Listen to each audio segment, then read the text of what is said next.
Basta babanat, derechahan ang usapan, pero patas ang talakayan. Dito pag-uusapan ang mga napapanahong issue. Eye for an eye. Eye for an eye. Impormasyon. Intriga. Issue. Eye for an eye. Eye for an eye. Papatiin muna po natin po ng magandang umaga ang ating pong chairman ng Samahan ng Industriya ng Agrikultura o SINAG, Engineer Rosendo. So magandang umaga po sir, pagbati po ninyo. Yeah, Idol Mark, magandang umaga sa lahat. Yes sir. Sir, 21,765,134.45 in total. Yung pong damage po ng sa agrikultura at ng aquaculture po dito po sa lalawigan ng Pangasinan. How will this affect sa ating pong presyuhan po sa merkado, engineer? Yeah, so far naman ang tingin natin itong total damage is maliit doon sa total planted, no? Mm-hmm. Sa rice naman hindi ganun ka laki pa yung impact kasi nag-start pa lang tayo nagtatanim eh. So yung replanting and yung suma total na nakita natin na impact naman sa rice sa palay farmers hindi masyado ganun katindi, no? Mm-hmm. And yung ulan kung makikita natin nakatulong pa doon sa mga taniman natin. Opo. Yes, so siguro yung preparation na lang doon sa flooded area, yun ang bigyan ulit ng mga binhi para magtanim. Mm-hmm. Yun ang nakikita natin na pwedeng tulong ng ating gobyerno. Opo. So far, no? Yes po. And yung mga fish area naman, yun ang medyo may naapektuhan. Lumabas dun sa mga alaga nilang bakos dun sa mga area. So yun ang isang concern natin na kailangan kung paano maka-intervene ang government dun sa pagtulong dun sa mga fishery sector. Yes, sir. And yung siyempre, yung mga crop dapat bases mabuti kung saan para at least masubmit siguro sa DA para yung assistance na mabigay sa akin. Apo. Sa livestock po, sir, sa ano po ng PDRMO, nasa 2.8 million po yung damage po dito.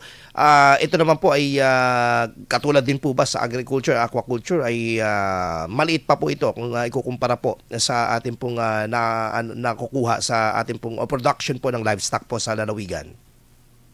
Yeah, maliit naman, no?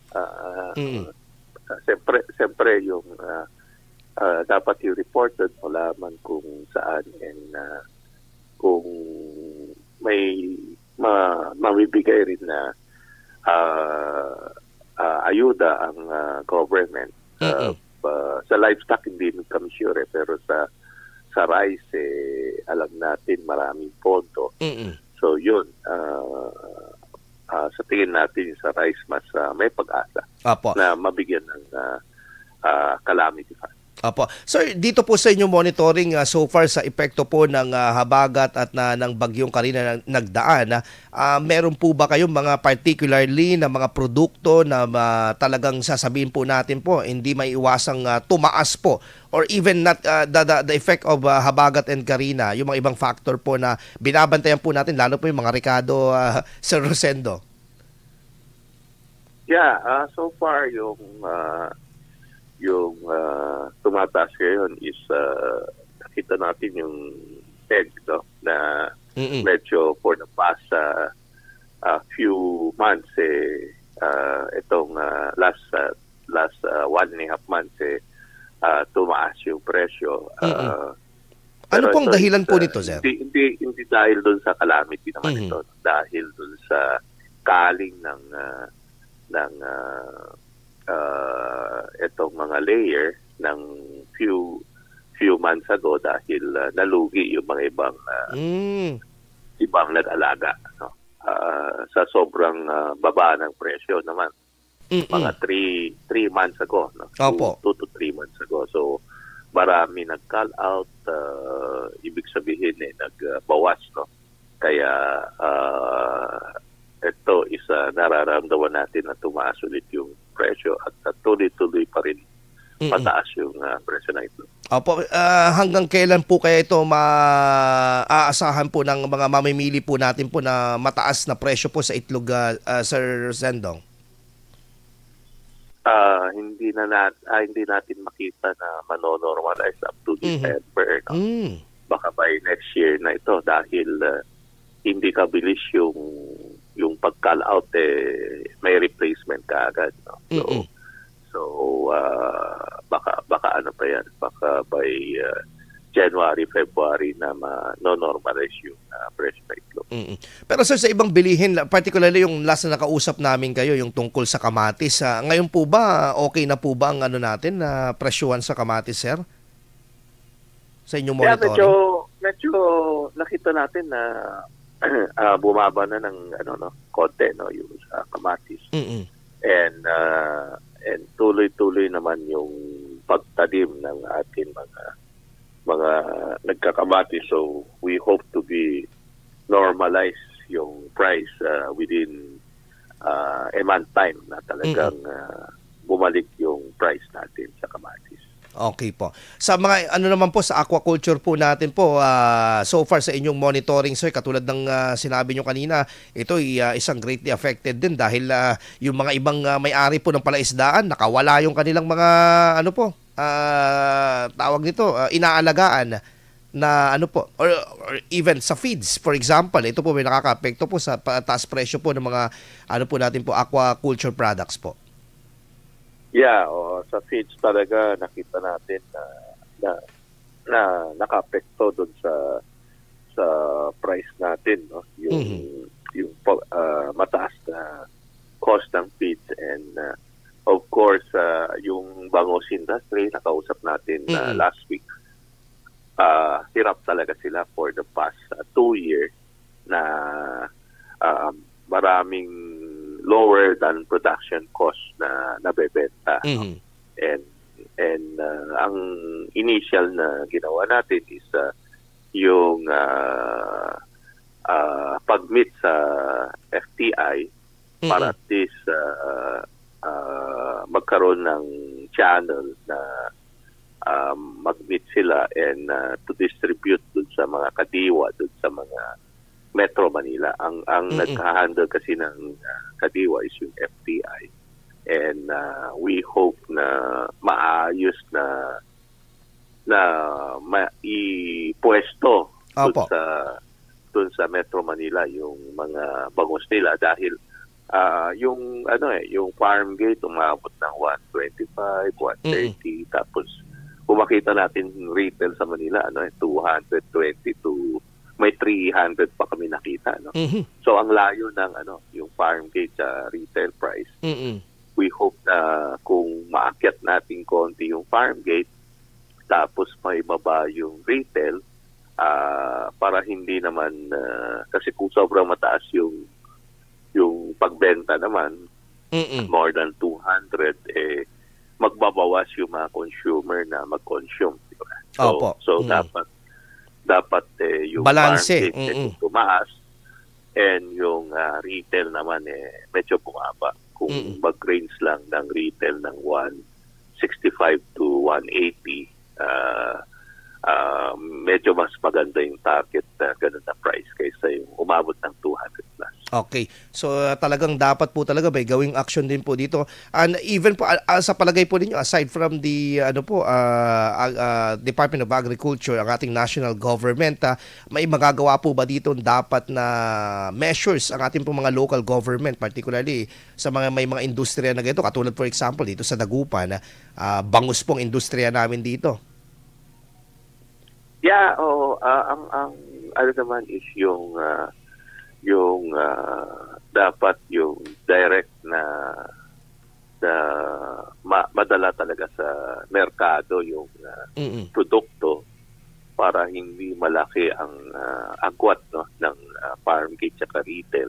So in-start natin dun sa bangus for that, and minute din natin yung mga ibang miller dito sa Pangasinan para at least yung ano rin yung rice na ma-deliver sa Metro Manila medyo bumaba. Ang problema namin is yung retail tsaka yung itong farm gate malayo mostly kung delivery ng rice for example sa Metro Manila, kung na-deliver man yan ng 45 for example, ang bentahan nasa 52 na yung retail. So malayo yung upquat dun sa presyo ng delivery. So yun ang isang dapat pag-aralan ng ating government kung paano gagawin, no? Kasi sa mga producers mostly production, no, yung mga farmers natin. Opo. Dito po sa yes sir. Yung reach ng farm gate tsaka yung pagdating dun sa retail malayo, yun ang pinoproblema natin up to now, na in which yung kaya yung sinasabi natin yung pagbaba ng taripa ng suggestion ng at pinirma ng presidente yung EO 62 medyo tayo against doon dahil hindi pa rin nasusolve yung retail price na mataas. Okay, pero dito po sa lalawigan po ng Pangasinan, sa inyo pong pag-iikot ng Sinag, yung monitoring po ng mga bigas po dito, meron po ba tayong aasahan na paggalaw po sa presyo po ng bigas po, particularly dito po sa lalawigan po natin? Yeah, yung price ng bigas, nakita natin na may 47 naman, no, na regular bill and 45 to 47 na regular, and yung well meal more or less nasa 50 to 52 pesos. So yung mga local miller kasi natin nakabili ng 29 30 pesos. So yung price sa tingin naman natin okay lang kung ma-maintain yung presyo ng ganon up to next month. Opo. Okay. Sir, last na lang po, yung tungkol po dito sa problema pa rin sa ASF. Kamakailan itong FDA po ay naprobahan na po itong paglabas ng bakuna ng kontra ASF po. Pero dito sa lalawigan po, may mga monitored pa po ba kayo na mga bayan po dito na problema pa rin po ito, talagang kailangan po ng ayuda at tulong po sa gobyerno, lalong lalo sa pag pinag-uusapan po natin livestock products po, sir? Yeah, dapat tingnan mabuti yung vaccine, no? Kasi remember last year Idol Mart nabanggit natin na may trial nangyari sa Pangasinan. And mismo yung Sangguniang Panglalawigan, si board may board member na nagsabi baka marites lang, pero it come out na talagang may trial sa isang farm sa Malasiki, and nag-spread ito sa kanyang farm, no, and nangyari is nag-call out siya. So dapat pag-aralan mabuti yung vaccine kasi ito is live vaccine ito Ibig sabihin kung nagturok ka doon sa isang area, yung mga hindi naturukan na baboy pwedeng mahawa kasi magsi-shading. Yun ang observation namin doon sa vaccine, and in which kung doon sa isang munisipyo for example may tinurukan sila tapos yung mga katabi hindi naturukan, pwedeng mag-spread doon sa isang lugar. So very concern tayo kasi hindi naman lahat matuturukan nila, no? Opo. Ng vaccine, and ito is dapat yung trial is isolated, and kung lumaki ito man and ibenta, dapat within the area rin sana ibenta ito para hindi mag-spread yung ASF. Yun ang nakikita natin, and ito is hindi pwede sa inahin, no? So maraming question na dapat tingnan mabuti. Yung sa Vietnam kasi lalo nag-spread yung ASF ngayon. In-announce ng Vietnam. So kung yung vaccine galing dun sa Vietnam, bakit nag-spread pa rin dun sa area ng pabilisan? Yun ang tinataka natin. And bakit yung mga ibang farm medyo takot din gumamit dun sa Vietnam. Correct. Okay, anyway sir, ang inyo pong mensahe na lamang po sa mga kapwa ninyo nagsasaka at miyembro po at tinutulungan ng SINAG sa ating pong lalawigan at buong rehiyon. Yeah, so far request pa rin natin tuloy yung fertilizer subsidy and yung budget ng DA nung huling usapan namin ni Secretary Balisacan and Secretary Kiko Laurel,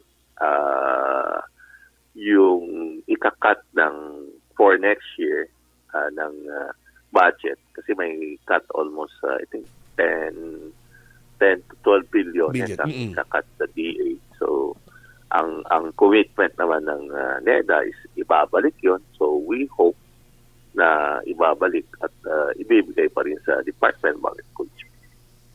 Okay po. Thank you po. Magandang umaga po. Engineer Rosendo So, ang chairman po ng Sama ng Industriya ng Agrikultura. Thank you, sir. Thank you. Marami po pa. Magandang umaga.